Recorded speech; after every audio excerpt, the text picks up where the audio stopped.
We love mission-driven humans. And what I found is some of the greatest testimonies I've ever found, some of the most powerful people in the world, their start in life was not from purpose. It didn't start there. It started from rock bottom hell. You're one of the best, if not the best, online fitness coach in the world. Brian, you've done a lot, man. But what's cool is I know you came from rock bottom, man. My rock bottom came for me the first time I ever tried hard drugs. Instantly, I was hooked. I would do it for as long as I possibly could. I would pass out. When I woke up, I would start doing it again. And I did this for 6 months. I did not like the person that I was. My grandma never gave up on me, and she always had faith that I was gonna pull through. I decided in that moment that I was gonna change my life for her. I was literally at rock bottom. I had nothing, no money. I was in debt to drug dealers. I still lived in my grandma's trailer. Like, I had nothing. I resonate so much with your story. I feel every single bump in your road. I had no idea that our journeys were so similar. The gym saved my life, bro. You said your grandma was your unconditional love source in your life. My grandma was too, but number two for me was the gym. The gym was always there for me, and I know you can resonate with that. I started to create a vision of what my life was gonna look like. It was so far away from where I was, but I didn't care. Like, I didn't have hope. And so the best part of losing everything was I was free to just focus on whatever I wanted to create. I knew that I was destined for more. And I think that if you're in a place right now where you are not happy with your life, you're not happy with your situation and your circumstance, I truly believe that fitness is the first vehicle to transform your life. Fitness has been a foundation for literally everything that I do. If you're lost in life and you don't know where to go, like, start with fitness. I think for a lot of our audience, they probably know you. If they don't, Brian Mark is on Man on a Mission today. Brian, real quick, I just want to tell you, the show, the whole kind of purpose of this idea of the show is where I think my life really transformed was through mission. Once mission and purpose stepped in and sort of replaced that burning desire just to fucking win, everything really started changing, and that's what pulled me into the light. So we built this whole podcast around mission. We love mission-driven humans. And what I found is some of the greatest testimonies I've ever found, some of the most powerful people in the world, their start in life was not from purpose. It didn't start there. It started from rock bottom hell. And so I love sort of this idea that you can only go as high as you've been low. And I know, brother, you're having all this success in the fitness world, online fitness. You're one of the best, if not the best, online fitness coach in the world now. You've branded yourself in such a powerful way, and your impact is felt. It's everywhere. You're speaking to some of the biggest audiences in personal development.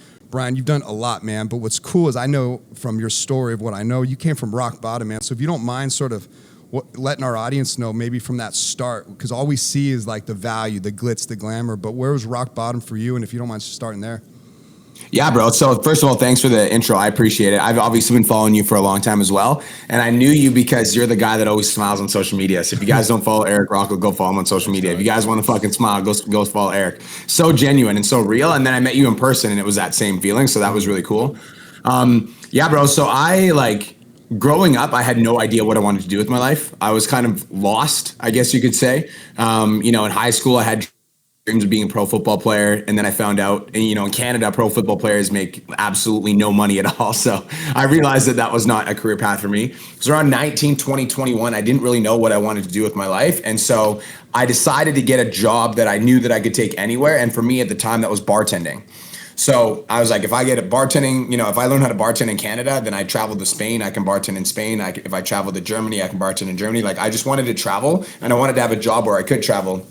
So bartending was it for me. And while I was bartending, I started to realize the money was really good. But the scene just wasn't for me, bro. Like, I was up 4 nights a week, getting drunk on the job, and that was encouraged. That was a part of it. You had to get drunk, have fun, etc.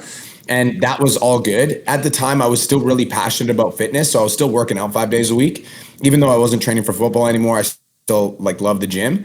And my rock bottom came for me the first time I ever tried hard drugs. And so my friends were all doing snow, and I decided that, I never struggled with it because growing up, my auntie always used to tell me, like, I don't care if you drink, I don't care if you smoke weed. She's like, but never, ever, ever do hard drugs or smoke cigarettes. I was like, those are fair lines. I was like, I can play within those lines. Around 22, I tried hard drugs for the first time, and instantly I was hooked. It was like, I did it once for the first time, and then I started doing it once a week. And then it turned into twice a week. And then it turned into Friday, Saturday, Sunday. And then it turned into Thursday, Friday, Saturday, Sunday. And then it turned into I would do it for as long as I possibly could. I would pass out. And when I woke up, I would start doing it again. And I did this for 6 months. in that time frame, in that 6 month time period, when I was like 22, 23 years old, I got kicked out of my friend's house. I was living as a roommate. We were all paying rent at a collective house. Got kicked out. Had a car that I had, and it was a Chrysler 200. Got repossessed. Got fired from multiple different jobs. Like all the bars around the city started to see that I was a drug addict, so they would just fire me as soon as they realized that I was doing shady stuff. And rock bottom was after 6 months, I got fired from my last bartending job, and I called my ex, who was also an addict at the time, and I told her, I was like, "Hey, I just got fired," and she was like, "Again?" I was like, "Yep." She's like, "You have a problem." And I remember being like, "You're an addict too." So I'm like, if you're telling me I have a problem, I must have a big problem. So I was driving my grandma's car at the time because mine got repossessed. I drove back to my grandma's trailer, and I walked through the front door, and she was sitting on this little chair waiting for me. It was 3 o'clock in the morning, waiting for me to get home. And I remember looking at her and then realizing in that moment that I was an addict, and I just like burst into tears, and I just collapsed on her couch. And she never asked me what was wrong. She never judged me or criticized me. Instead, she went into her room, she grabbed a Bible, she came out, she held my hand, she cried with me, and she read me the Bible. And like that moment changed my life in ways that every time I talk about it, I get chills. Changed my life in ways that I can't even begin to describe. Because at the time I literally hated myself. Like I was like, I did not like the person that I was. And so changing my life was really hard because I didn't like me. And so I couldn't do it for me because I didn't like me. So I didn't want to give myself any love. I didn't want to do any self-development because I didn't like me. But for some reason, my grandma never gave up on me, and she always had faith that I was going to pull through and that I was going to be something special. So I decided in that moment that I was going to change my life for her. So that was like the rock bottom moment, and that's what really made me decide that I needed to change my life and do something bigger. That's crazy, man, because where you're at now. But I just got to give a shout out to grandmas that give unconditional love, because I'll tell you what, out of everyone in my life that I would, around this topic, I think the one person in my life that truly loved me unconditionally was my grandma.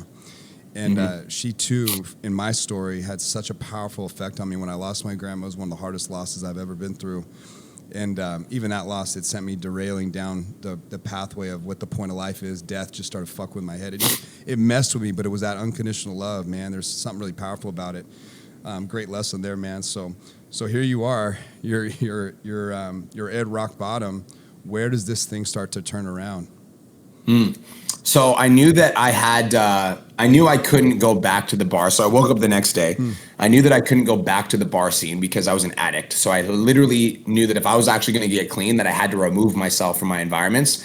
And I think that's the first step of really changing your life, is like you need to remove yourself from the environment that's holding you back. So I decided to start shopping around for different jobs. And at the time I was 22 years old with no life skills other than learning how to pour, a glass of alcohol. So I didn't really have a lot of options. There was this summer camp that I saw that was hiring, that was outside of the city. It was like a 2-hour drive away. I thought that would be a good idea because I'm like, I could get away from the city life. So I called, and they had laborer positions. So I called and asked about a laborer position, and they're like, no, sorry, we actually filled those, but you can be a cleaner. And I was like, I'm not a cleaner. And I just hung up. And I was like, no, thanks. And then I went to sleep, woke up the next day, realized that I literally had no other choice. I was like, I don't have an option here. So I called them back, and I was like, I'll be a cleaner. So the next day I drove out to a summer camp, and I spent the next 3 months scrubbing toilets, taking out garbage, mopping the floor. And it was really humbling because I went from this like nightclub manager, the guy that was like sending limos to pick up, just like I had all the power in the nightclubs, to literally scrubbing shitty toilets for 3 months. It was really humbling. And in that time period, I started two things. Thing number one is I got back in touch with my fitness journey. The first time I ever went for a run after my addiction, all I could smell was, the drugs that were in my nose. But it was like, there was a lake that I would run around. It was like 1.5 kilometers around. And I was like, I'm going to do one lap of the lake. So went outside, went for a run, literally ran 100 meters, almost collapsed. And I was like, I'm finishing this lap. So I walked the other, 1.4 kilometers. The next day I came out and I was like, okay, I'm going to run further than I did yesterday. So the next day I ran 400 meters, walked the rest. The third day I ran the whole lap around the lake, and I was like, okay, I'm like, my goal is to get a 5-minute lap around the lake. This took me 13 minutes. My goal is to get 5. So I found something that I could progress in, and it was running. after I would run, Eric, this is where my life started to change. Is like, dude, I was literally at rock bottom. I had nothing. Like, I'm talking about like no money. I was in debt to drug dealers. I still lived in my grandma's trailer. Like, I had nothing. And so I felt hopeless and I felt like there was no purpose. So what I did is I started to create a vision of what my life was going to look like.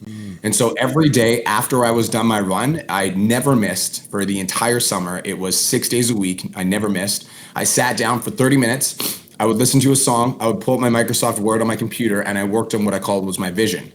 And my vision, I wrote down for 10 years time for all the things that I was going to accomplish. Yep. And it said things like, I have a gym that is Aesthetic Nation gym that is, known for its intense atmosphere where we play rock and metal and rap and we attract high level competitors. Like I wrote stuff like this. I wrote stuff like I'm going to be a multi-millionaire that makes a massive impact on the planet, that is a leader by example, that is integral, that is loyal, that is passionate. I'm going to have a beautiful wife. We're going to have 2 kids. And to like, if you would have looked at my life at that time, bro, and you would have seen me writing that stuff, like, anybody in my life would have just thought I was a psychopath because it was so far away from where I was, but I didn't care. Like I didn't have hope. And so the best part of losing everything was I was free to just focus on whatever I wanted to create. So dude, I just created this vision. I got really consistent. I got really committed. I got really like driven to, achieve something bigger in my life. So it was the vision and it was like finding an area where I could progress. And that was my fitness at the time. Brother, just, I resonate so much with your story. I feel every single bump in your road. I had no idea that our journeys were so similar. The difference between me and you is I've never really told my story till it's starting to come out now. But it's crazy as you sort of reflect on where you started sinking your teeth, the sort of early wins you started having, even that way you would describe running around the lake. I was in the nightclub business. I was an executive VIP host at a nightclub. My girl was a go-go dancer. I was Mr. Cool with the suit. So you're speaking my language, brother. And I hit massive rock bottom, like crazy massive rock bottom as well. But one of the things I just want to connect, and I don't mean to do this, but I just think it's kind of cool. That idea of just sinking your teeth into even one thing. I can progress at one thing. When I hit rock bottom, like you went to cleaning. I ended up getting a job at Amazon, which was 2 hours out of town for me too. I had to get up at 3 a.m. every day.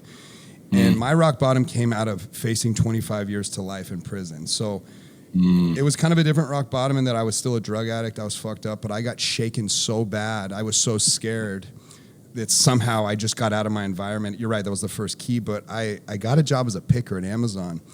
And the one thing I noticed right out of the gates is I was starting to clean up my life and I was so grateful that I wasn't going to prison. And no one even knows the full story. I'm going to tell it soon, but is they would rank the leaders in the building, the top 20 pickers in the building. Now, this is a 1 million square foot building, and there's 10,000 workers at this Amazon facility, this fulfillment facility in Fernley, Nevada. And I lived in Reno, Nevada, so I had to drive all the way out of town. And I just said, you know what, fuck it, I'm going to be number one. I didn't know how I was going to do it. This dude was always number one. I'll never forget. His name was Sam, and he was this tall, like 6'6" dude. He'd worked there 10 years. And all I knew was I wanted to be number one. It was not easy. These guys were very good at what they do. The gun would tell you which aisle to go down, what to pick. You'd have to scan it. It would say, all right, now go to D3. You go to D3, which could be on the other end of the building. You just go where the gun tells you. And they clock your time, and eventually you get statistics of how good you are. I was not good when I started because it's hard to find shit. It's a trick, right? Well, so what I started doing was just focusing on that dumb little fucking thing. Just thinking about our audience out there, people that might be running rackets, struggling with addiction, going through things like when you're going to get clean, if you just focus on one little thing, like I'm going to run this 5-minute mile, I'm going to be number one in this building. That crazy obsession, it took me about a year, but I finally got to number one. And once I locked in, I never left it. And I will say that some kind of animal, savage, was born in me in that moment of like, fuck it, I can do anything. I can be number one in this building. And again, the connection with the gym saved my life, bro. You said your grandma was your unconditional love source in your life. My grandma was too, but number two for me was the gym. The gym was always there for me, and I know you can resonate with that. Yeah, that's powerful, dude. So I'm gonna spend some time on that thought because I think that first things first is like when you get number one in Amazon Picker, you don't just unlock number one Amazon Picker, you unlock being number one. Yes, it's like I'm number one. And so for me, it was like the 5-minute mile was the first, or the 5-minute kilometer, like the lap around the lake. And then once I did that, I was like, oh, that only took me a week. I'm like, I need to do 5 laps in under 25 minutes. And that's like, it was 8 or 9 kilometers or something like that. And that took me all summer. But like you said, I was obsessed. Like, dude, I never missed. And the lessons that I learned from running around that lake were crazy because I committed. I was like, I'm doing 6 days a week, no matter what, and I will never miss. And I remember there was one day in particular, there was like, bro, it was like a torrential downpour. It was a summer camp with about 200 to 250 people at a time. And there was like these little teepees that everybody would sleep in, like literally like, old indigenous teepees. We'd all sleep. Yeah, it was really cool. Yeah, and then there was a mess hall where, when it was really rainy or the weather was too much, then everybody would meet in the mess hall. So everybody was in this mess hall and I was done work and I was scheduled to go for my run. And I went out, like looked outside and it looked like there was about to be a hurricane, bro. Like it was like torrential downpour. And in that moment, I made a decision. I was like, what kind of man do I want to be? I'm like, do I want to be the kind of man that like backs off because it's raining, or do I want to be the kind of man that runs in the rain? Fuck yeah. I was like, I'm the guy that runs in the rain. So I literally I put my shorts on, put my headphones on. People thought I was a psychopath, and I ran around that lake by myself. And I remember running around that lake by myself, literally hysterically laughing. Because I was like, if this can't stop me, I'm like, nothing can stop me. And like that like mentality of like, same thing, like that's when I knew I was like, I'm going to do big things. And I didn't know exactly what it was, but I knew that I was destined for more. Sure. And I think that if you're in a place right now where you are not happy with your life, you're not happy with your situation and your circumstance, bro, I truly believe, and obviously being the Amazon picker for you, for me, it was like running around the lake, but I truly believe that fitness is the first vehicle to transform your life. Like I actually believe that. Because like you said that the gym was your second love. For me, it's like fitness has been a foundation for literally everything that I do, which is why I'm so passionate about business coaching personal trainers. Because I know that every PT that I help is going to help people get fit. And like that passion is just like runs all throughout my business. Yeah. But I feel like fitness is the foundation for everything. Like if you're lost in life and you don't know where to go, like start with fitness. Agree. I'll tell you what, man, I speak big on this. All right. So you can't be in my proximity without feeling the bar that I set when it comes to the gym. And I've always said I don't work out for my body. That is sort of the byproduct of what I'm really after.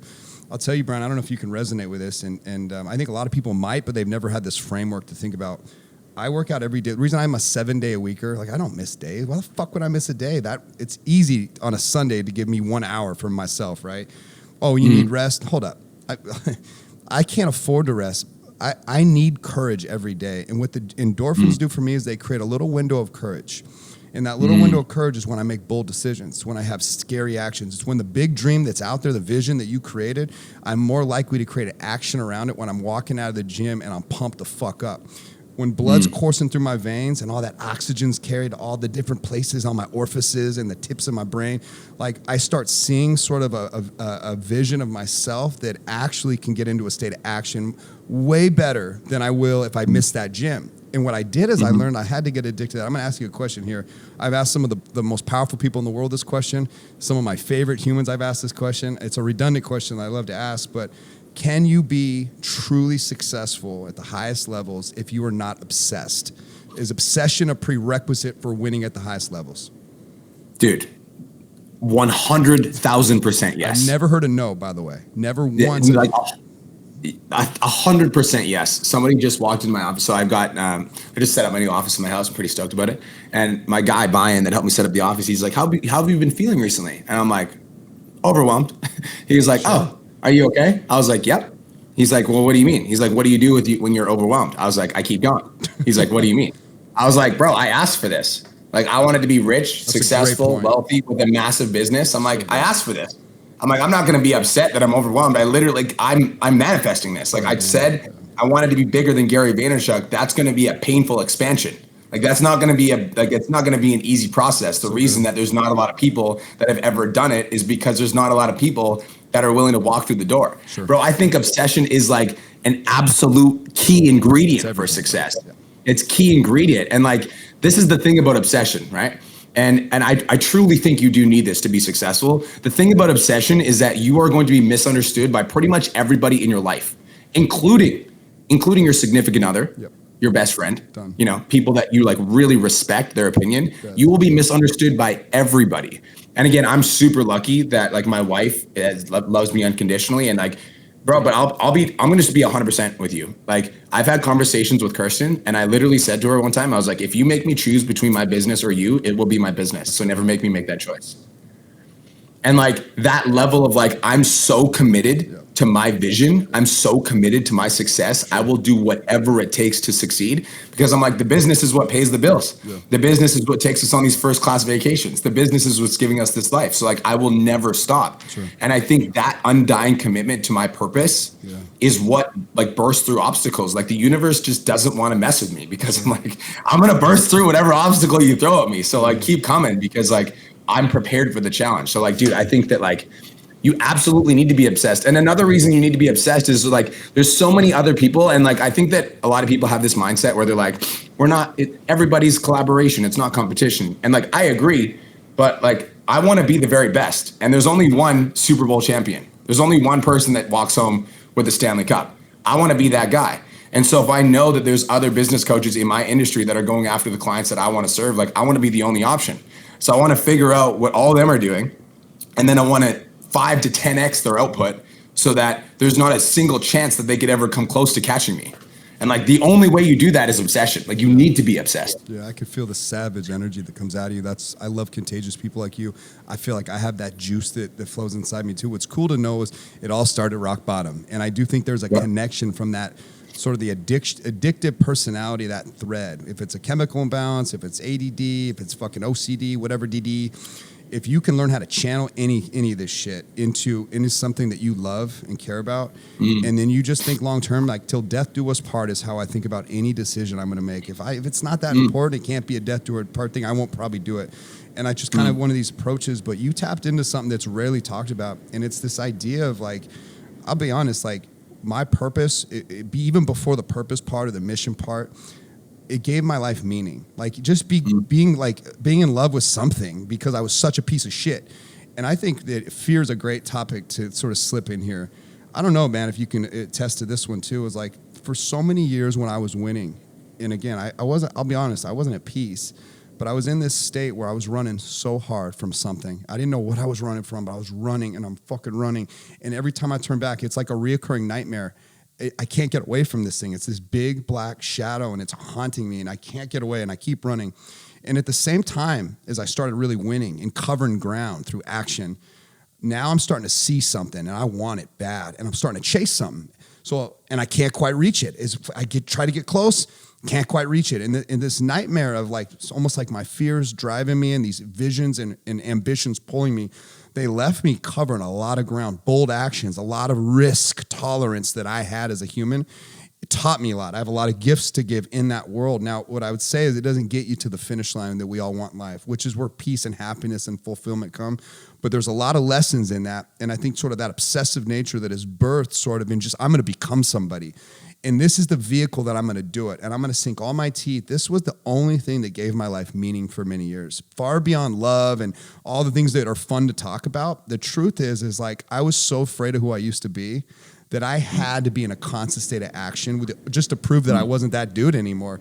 And I think some of this gets underrated, underlooked at when you wonder what the fire that burns inside a great man is, where it actually comes from. Likely it comes from this source of pain, and as one of your greatest fuel sources. Can you resonate with that at all? I mean, dude, that literally, you're speaking my language. Like that exactly is, I talked to Kirsten about this. I think that's where self-sabotage comes from. So for me, I needed to change my life when I was an addict because I hated the person that I was so much that I could no longer tolerate looking at myself in the mirror.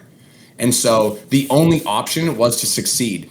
And if I wasn't engaging in the actions that were getting me closer to success, I felt like I was reverting back to my old self. And I still have that belief to a certain extent. One of the things that you said earlier on the podcast is you said you work out 7 days a week because you get that endorphins, you get those high, you get that like that feeling in your body. Yeah. For me, I never miss on my morning routine ever. I haven't missed on my morning routine in the last 7 years. That's why you're winning. And like 7 days a week, I do not miss meditation, visualization, gratitude. And my reasoning for that is that like my anxiety is always going to be there. My fear is always going to be there. My frustration is always going to be there. My overwhelm does not take a day off. Mm-hmm. And so if my overwhelm does not take a day off, why would I take a day off?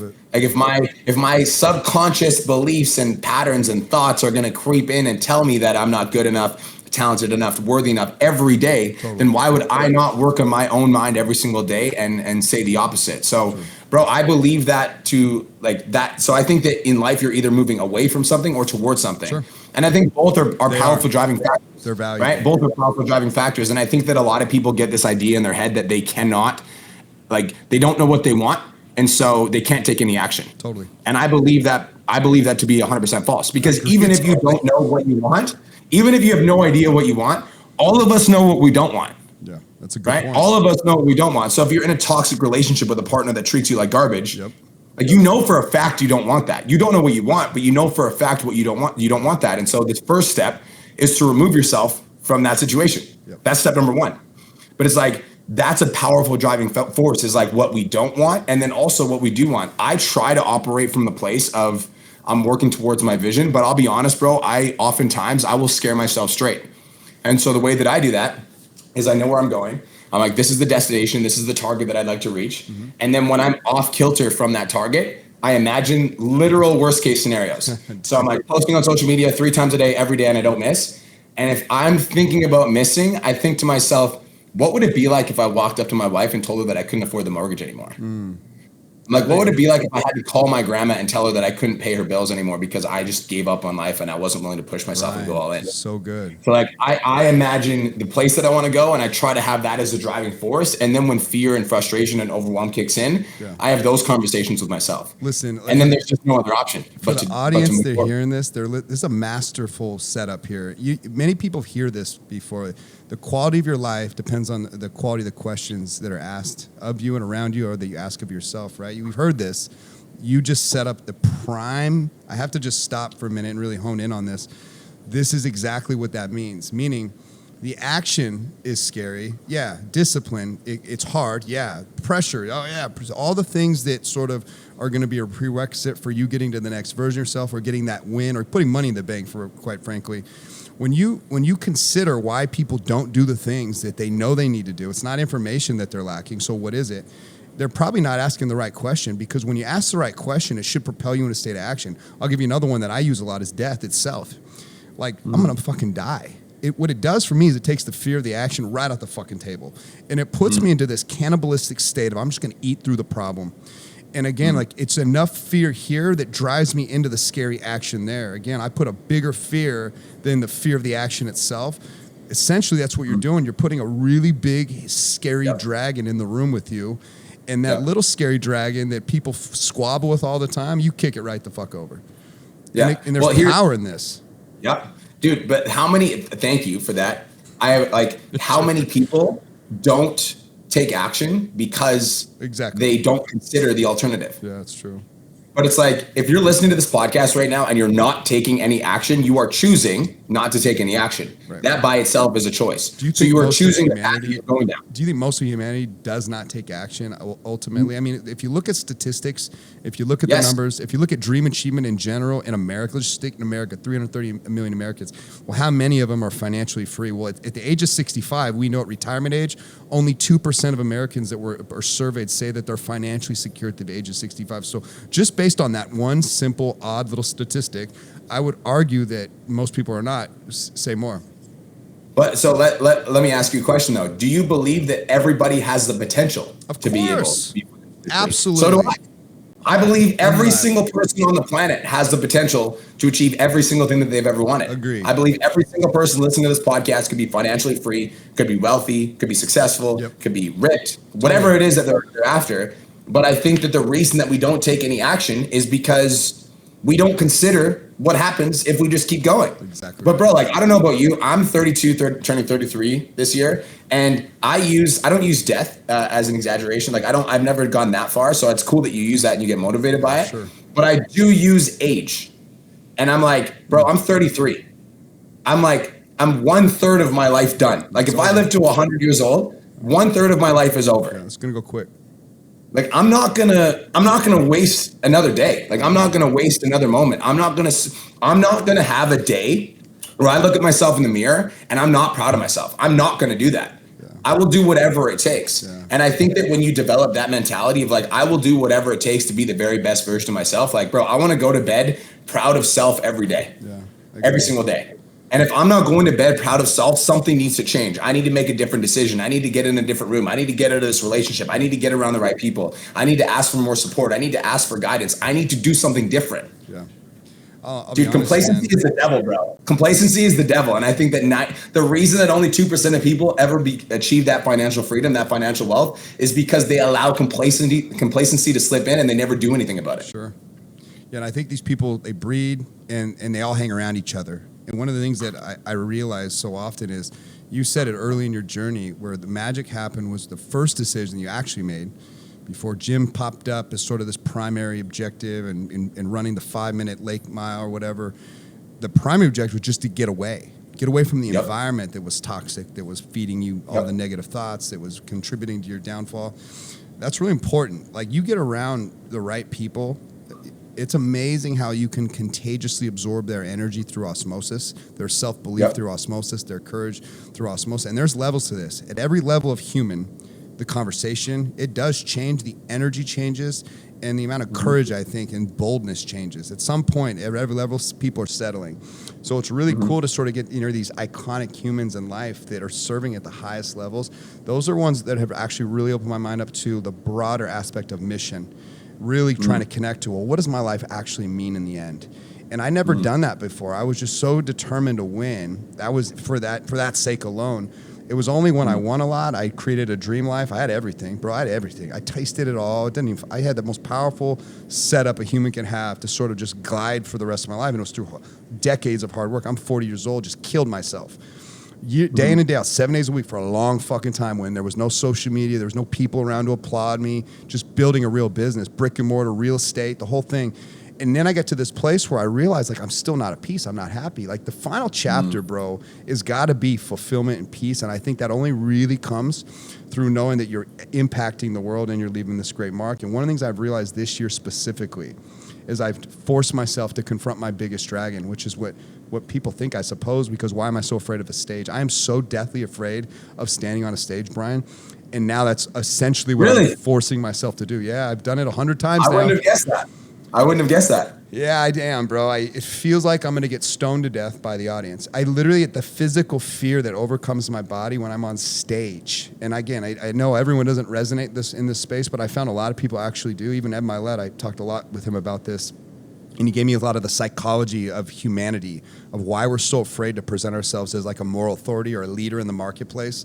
Anybody with sort of an idea historically, if you had the courage to sort of step up in our ancestors' day, in the prehistoric day of caveman days, you literally could be stoned to death, like, because you put yourself in a very vulnerable position.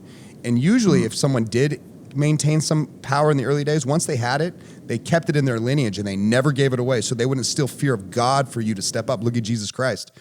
I mean, the guy, he was murdered essentially for just being a good dude, stepping up to the plate. And I mean, just if you look at the actions of the man himself, like, why did he deserve to be persecuted? Well, he was blasphemous to the people that had power. You know what I'm saying? It's like, wow. But point is so it is instilled in our DNA to stay small, stay scared. And that's that fight or flight response that I feel myself when I'm on stage, that's saying, Eric, shut up, don't talk. Like, you were so afraid of what people think. Now, I don't know why this helped me, Brian. I know it'll help someone in this audience, but it really helped me to know that, like, oh, this is universal. I'm supposed to be afraid. It really helps sort of build systems and processes around how I'm going to step into fear itself. Because I think fear is what actually holds most people back. Me and you have learned to leverage it. We've learned to turn it into purpose. It didn't start with purpose. That's a big point I love to draw a conclusion to. It starts with much simpler shit than that. I just was so sick of who I was as a human. I was so embarrassed. I was so ashamed. And I had so many emotions that were so powerfully sort of like almost, they were either going to kill me or they were going to propel me to the top. But it wasn't purpose that got me there. It wasn't till I had it all that I really started looking at my life and saying, why am I not happy deep down? I have it all. Why do I feel so unsettled? Because I would seek out pressure. Like, I became addicted to, like, what's the next big thing I'm going to go after? What's the next scary dragon? I actually became, like, addicted to challenging myself through business. But it was still, like, in that realm of playing safe. I just know, man, me and you just create a really neat conversation that could be expanded so much deeper. But this is the actual shit that turns you into a winner, is when you learn how to tap in. It's not information, I would argue. We have all the information right here. The whole I information. agree. Dude, use ChatGPT if you want to learn how to grow a business or get fit.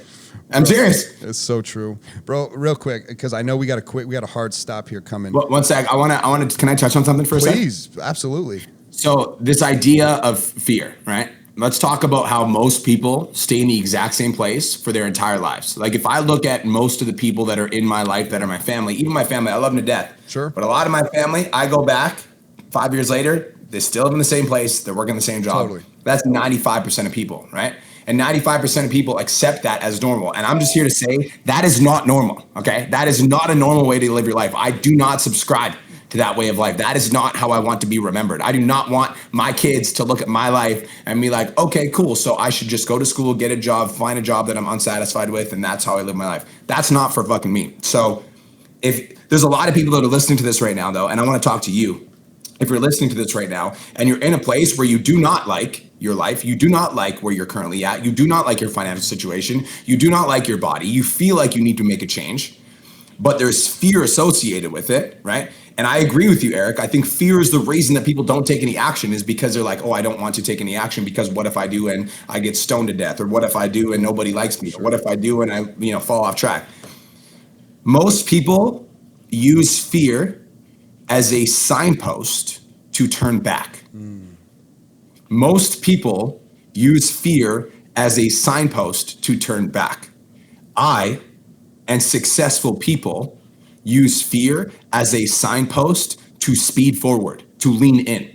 I'm gonna give you an example. So I just hired Adley to be my one-on-one mentor. She's awesome. Adley's prices. So I sent her a DM and I was like, I want to hire you as a one-on-one mentor. And she was like, okay, cool. I was like, tell me your prices. And so she was like, $25K for group coaching, and then you get, one of my coaches. $50K, I'll fly you out to, Nashville with us and you'll film some content. $105K US for 6 months is one-on-one with me directly. And I looked at all three of those DMs. I don't care how wealthy you are. $100,000 is a lot of money. Look at those DMs. And I was like, well, the reason I reach out to Adley is I don't want to work with somebody that's like on our team. I want to work with fucking Adley. And I'm like, that $100,000 is a lot of money. And I felt the overwhelming fear. And I'd message her back instantly. I was like, I'm in. Send me the fucking payment link. Yeah. Before I could even consider it, I'm like, send me the payment link. I'm in. But I use fear as a signpost to lean in. I use fear as a signpost to lean forward, to move towards, not move away. And bro, it's because everything in life that we want is outside of our comfort zone. Otherwise, we would already have it. Yeah. And our comfort zone is designed to keep us safe, secure, make us feel like everything's all good. You need to get used to the feelings of uneasiness. Oh, Adley just tuned in. That's super weird. You need to get used to the feelings of uneasiness. Yeah. Right? Those feelings of uneasiness is where all the growth is. It's in the discomfort. So fear should not be a sign that you should turn back. Fear should be a sign that you start moving forward. Sure. Bro, and I got to tell you, man, just because you went there, I think one of the biggest game changers in my life was actually making an actual dollar investments in myself. Essentially, the way I look at sort of coaching, mentorship, sort of paid mentorship, bro, with 3 of my coaches, I'm $500,000 in. With Ed Milet alone, I'm $250,000. He's expensive, bro. His time's expensive. But I just go to the best. I'm just at that place. I want the best. Who's the best? But the point is when you put that money, skin in the game on you. 3 years ago, no one knew me. I had no brand, no nothing. I did doing this shit. I didn't see a reason to. I was too scared, too weak, too small. But I was winning. I was winning quietly, in the safe zone winning. Yeah. Ed's one said, hey, man, step into the light. If he just tells me and I'm near him, I probably don't do it, even though his influence rubbing on. But the second I got that much skin in the game, I turn into a fucking Brahma bull. I just break shit because now I bet on it that I will. If you're not willing to put your money where your motherfucking mouth is, you're likely going to be like most of humanity that makes no investments in life. Listen, you can't get to the rarest places in life by pinching pennies. It don't work. It costs it to get it. And people hate when I tell them that. I say, you create a pain point and watch you work. Oh, you're fat, create a pain point. Oh, you're this, create a pain point. Oh, you're stuck, create a fucking pain point and watch your life trance the fuck form. Sometimes you got to get this raw with people. And I don't mind shaking the fuck out of people because that's what I talk to myself. This is how I talk to myself. I have to be so fucking honest with myself that I'm being a complaining little whiny little bitch. I can get myself into a state of gratefulness in seconds. But the point that I think we're making our audience, I am not that smart. I am not that good. I'm not that talented. I'm a piece of shit drug addict. That's it. I came from fucking nowhere. Single mom home. I have every excuse in the world to be a fucking loser. And the reason I'm not is because I've leaned into all the things that drive most people the opposite way, where you just said it, you tapped right into it. No, I lean into it. Create the pain point and watch me transform. Pressure is gold, man. That's where all the diamonds are birthed. People want diamonds, but they don't want pressure. They want gold, but they don't want to fight through the dragon to get the gold. Listen, dragons guard gold for a reason, motherfucker. If you want Princess Peaches in Bowser's castle, they're not just going to open the door for you. You got to fight through Bowser. You know? Yeah, no, I agree. Dude, and here's the thing, right? And for those people that are listening to this right now that like want that fucking like that want that pressure, that want that, you know, want to go from a drug addict who had nothing to this person, like you're making millions now, you're working with Ed Milet directly, like you're that guy. For people that are listening to this that want that, you know, they're like, okay, so I gotta put pressure on myself and I gotta get out of my comfort zone. And the reason that a lot of people don't do it is because they're like, but I don't want to fail. You're gonna fail. That's the point. That's where the gold's at. You're going to fail because people don't want to feel like they're a failure. They don't want to risk going out of their comfort zone and have their content not hit. They don't want to risk, you know, hiring the coach and them not losing the weight. They don't want to risk hiring the coach and not growing their business. You're going to fail. That's the point. Yes. But like, I want to touch on something like really quick, because I believe this idea is why I am who I am. Is like, bro, I'm not my thoughts. Okay. I'm not my thoughts. I'm not my beliefs. I'm not my conditioning. I am the observer of my thoughts. Me, spiritual power. Powerful. The I in me is the spiritual power that sees my thoughts, that sees my consciousness. And so although those thoughts do exist of fear, frustration, overwhelm, I don't identify with them because they're not mine. They're my mind's. I'm connected to infinite intelligence. I am connected to the universe. I am a channel to unlimited power. And so if I have unlimited power, of course, I'll be able to overcome any adversity that comes in my way because I have the same power that Gary Vaynerchuk has, that Ed Milet has, that Tony Robbins has. It's universal. I am one with the universe. And so I don't view my fears and frustrations as things that I attach myself to. I view them as like constructs that exist in my mind. I am tapped into something bigger, and that's what keeps me going. That's why whatever I'm feeling, I just honor it. I'm like, cool, you're feeling overwhelmed? Keep going. Cool, you're feeling fear? Keep going. Cool, this is scary, do it anyways, because I know that that is what is required to get to the next level. Yeah, I can see why you're so effective, man. I can see why you make so much money in this space, and I can see why people should be following you, should be investing in you.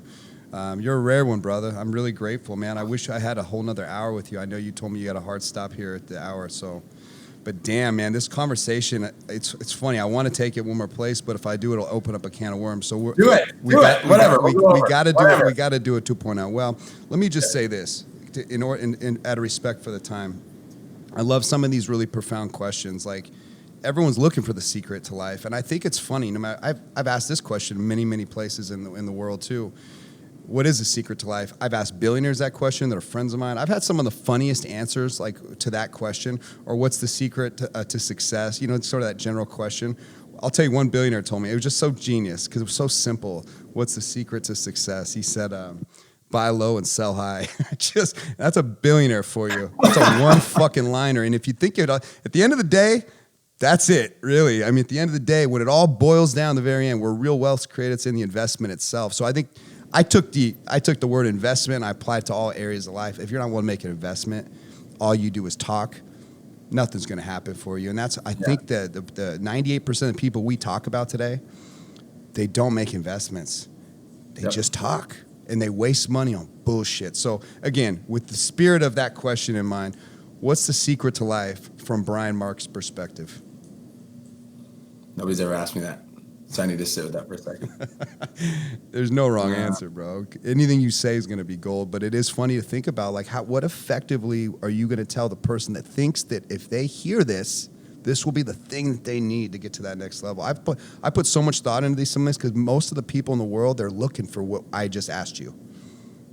Bro, I think the entire purpose of my life, and this is my honest belief, the reason that I'm on this planet is because I want to be a walking testimony of what is possible. And so I believe that the secret to life is that you can achieve anything that you set your mind to. Anything. And that idea alone is what drives me on a day-to-day basis. That idea alone is what keeps me in the game. That's what keeps me hungry. Yeah. Knowing that there's somebody like Ed Milet on this planet that has made the impact that he's made, I know for a fact I can do that too. That's so I know cool. for a fact I can be bigger than Gary Vaynerchuk. I know for a fact I'm coming for Alex Hormozi. I can be anything that I wish to be, that I decide to be. Yeah. And I believe that is the secret to life. I am. And like I am not Brian Mark. I am like universal consciousness. And so if you wake up and realize that you're not your fears, you're not your limitations, you're not your frustrations, you have this power inside of you that is like so far beyond what you can consciously comprehend, and you start tapping into that, trusting that intuition, trusting that guide, and you just lean in, bro. Like, I believe that the secret to life is you can be anything that you decide to be. That's true. I mean, it's all about self-belief and mindset right there. I mean, it all starts with mindset at the end of the day. Like, it happens here long before it manufactures here. Yep. And you know what I mean? There's a lot of power. I mean, that is it. It's all there. There's so many good ways you could take this conversation. At the end of the day, though, this audience, like what I've realized is I've started doing this work, this idea of like, I'm going to die soon. How do I want my life to look? Really thinking about the end. And I never really did that before. I was so scared of it that I thought, it's a long way away. And then I lost my grandma, and I realized, dude, this is going to end really quick. This happens so much faster than you realize. And I actually interviewed my grandma. Ed told me to interview my dad. I have yet to do that. I will do it. But I interviewed my grandma, and it was one of the most powerful things I've ever done. I didn't realize I didn't even know my grandma. Bro, even though I loved her, she was everything to me. I didn't know about her childhood. I didn't know about her dad. I didn't know about her. I never even thought to ask about my great-grandparents, what her childhood was like, her first love, her first loss. But she told me something, man, that kind of fucked with me, and it actually was one of these kind of key moments that helped change my life. I said, Grandma, do you feel like you've lived all your dreams? And the conversation was really light and airy and happy up to that point, even though she revealed some dark secrets in our family that were really painful for her to hear, but she was still light and airy and very grandma-y. The second I said, Grandma, do you feel like you've lived your dreams? That question, her face changed. And in that second, I felt my own heart break. I thought, oh, fuck, why'd I ask that? Like, how embarrassing. Like, I shouldn't have asked that. Like, I just felt so small inside. And I was like, oh, why'd I do that? And she started to cry. And I was just, dude, it's like, this really got me.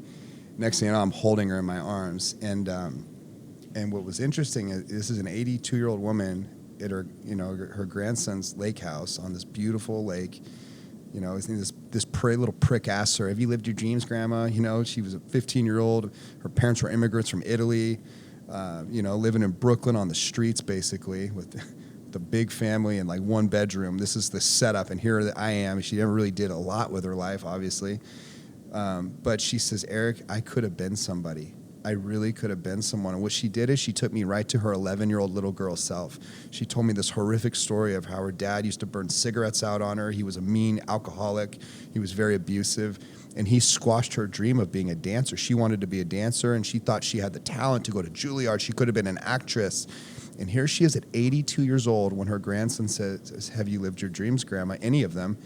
And she goes back to that little 11-year-old girl. And it was in that moment, I think for the first time in my life, Brian, I realized we're all going to get old very quickly. And you think that the child in you dies when you get older. Like, you're ready for death. No, there's still a little kid brewing in you with big dreams. Even at 82 years old, there's a dreamer inside you still. There's a little girl that's hurting that had never had anyone talk to her kind. Like, I don't know why this. I literally was haunted by this for the longest time until I realized, like, we're all going to go. And at the very end of this thing is like, my grandma thinks her life didn't matter. She thinks she didn't help anyone. She could have been someone. Just the power of her having the courage to tell me her story. What I love is that I can now, even on this podcast, I can share a little bit of her story with the world. And maybe her story is going to help someone do some action that would have never happened. So in effect, my grandma's story is now mattering. Her life is now mattering. Grandma, right now, you're helping people. And it's profound. And it's really beautiful, I think, this idea that so many people think their life doesn't matter or they don't have any significance, or that because I've been through all this, I can't possibly help anyone. For years, I thought if anyone knew the truth about me, they won't love me, they won't like me. And I think the truth, Brian, is people like you that find the courage to tell their story, to step in the light. Throughout history, it's people like you that actually left the marks. when you go back to every person whose name we remember, they had the courage to step in the light, to tell their story, to give their testimony. And it's one thing I always like to sort of encourage people to do is lean into that. Don't be afraid. Like, there's some other version about you out there that needs to hear from you. There's some Brian out there that is dying to have you, only in a way that you can say it. I don't have the effect. It's meant for you, man. And like, that is just, I think one of these powerful things that I wanted to end with is we are so qualified to help that kid that's inside of us that maybe never heard that they are loved. Or for me, man, like, I've never been told, I've never had someone put their hand on that kid that's inside and say, hey bro, you can relax now. You can finally be at peace. You made it. You don't need to keep running. Like, go live happy now. Be at peace. Just that voice now I could be for someone else. There's fucking power in it, man. And like, that's where I think keeps the world going round. That is the secret to life. That's what keeps this world from killing each other. It's the story. And you just did it. And it's so beautiful, bro. That's powerful. Thank you for sharing that. I don't want to add anything to that. That's beautiful. That's fucking really cool. Thank you, bro. That's This cool was a lot of fun. That's also super inspiring. The idea of like interviewing your grandma, I'm like, that just fucking sparked something inside of me. So thank you for that. Game changer, bro. I encourage everyone to do it. And in an interview, you ask questions you wouldn't think to ask. You're going to go, again, I asked all kinds of like sticky questions that are, they're not to get gotchas, but it's an interview now. Like, there's so many questions. It's grandma's like, oh, she smells like cookies and flowers and shit. It's everything's sticky and surface level. When you're in an interview, we go deep. You're getting deep under the surface. It was so. I wish I would have done it with my other grandma who passed away. That's all I can say. But I encourage everyone to do it. Even if you have a challenged relationship with someone in your family, like your father, there's a lot of daddy issues in this world. I encourage you to go sit with your father and just interview him. Like, just do it. That's intense, bro. I'm literally just imagining doing that right now. That is some wild stuff. That's another level, bro. That's super cool. Thank you for that. Hey, where can we send people to follow you, to invest in you, to get near you, Brian? I want to give you all the love we can, brother. So, change lives, make money on the Trainer podcast. I've got over 1,000 episodes. I do 5 a week. Amazing. A lot of them are, I would say 50 to 70% of them are, mindset. Because I believe that without the mindset, that nothing else is, like you said, it's not a lack of information, it's a lack of action. And I think that the reason that people don't take action is they're in their own head. And if you want to follow me on Instagram, it's @TheRealBrianMark. And I'm also growing my YouTube channel. You can find me @BrianMark. And just so I'm clear, because I know that I got a few people that are listening from my audience, what's your Instagram handle? How do I spell it? It's Eric Rock, LOL. Eric with a K. Eric Rock. Yeah, Eric with Rock, a K. LOL. Eric Rock. LOL was because the whole thing started as a joke. I hated social media. I was so dead set against it. I didn't want to get Instagram. And Eric Rock was taken. So I put the LOL on there thinking this whole thing's a fucking joke. And look at me now. That is funny. Crazy. I appreciate you, man. Thank you so much. Of course, bro. Thanks for having me. I appreciate you. Yeah. Peace. I'm a man on a mission.